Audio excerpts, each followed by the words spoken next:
डोली चढ़ी चलली गौरा गवनवा, हाय बेदर्दी सवनवाना। डोली चढ़ी चलली गौरा गवनवा, हाय बेदर्दी सवनवाना। लाली रंग डोलिया लाल ओहरवा, लागी गईले चारिउ कहरवाना। डोली चढ़ी चलली गौरा गवनवा, हाय बेदर्दी सवनवाना। बाबा जी रोए मोरे आंसुआ छुपाई, मैया बहावे गंगा धरवाना। डोली चढ़ी चलली गौरा गवनवा, हाय बेदर्दी सवनवाना। बाबा के रोए मोरे भीगे सिर पगिया, मैया के रोए चुनरियाना। डोली चढ़ी चलली गौरा गवनवा, हाय बेदर्दी सवनवाना। भैया जे रोई पकड़ी के डोलिया, आजू बहनी भैली सपनवाना।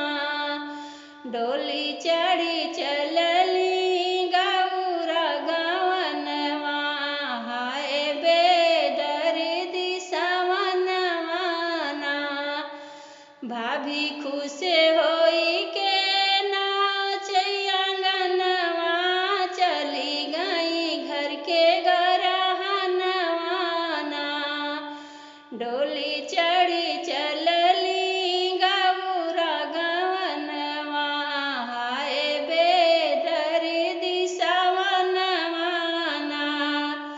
बाबा जे दीहे हयन धन सोनवा, मैया मोरी चटकी चुनरियाना। डोली चढ़ी चलली गौरा गवनवा, हाय बेदर्दी सवनवाना। भैया जे दिहल चढ़न को घोड़वा, भौजी मोरी को ये झाके धनवाना।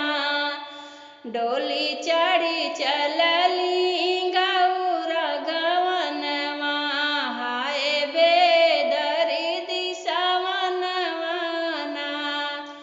चमकती जाला मोरे बाबा के सोनवा, लहरत चटकी चुनरियाना।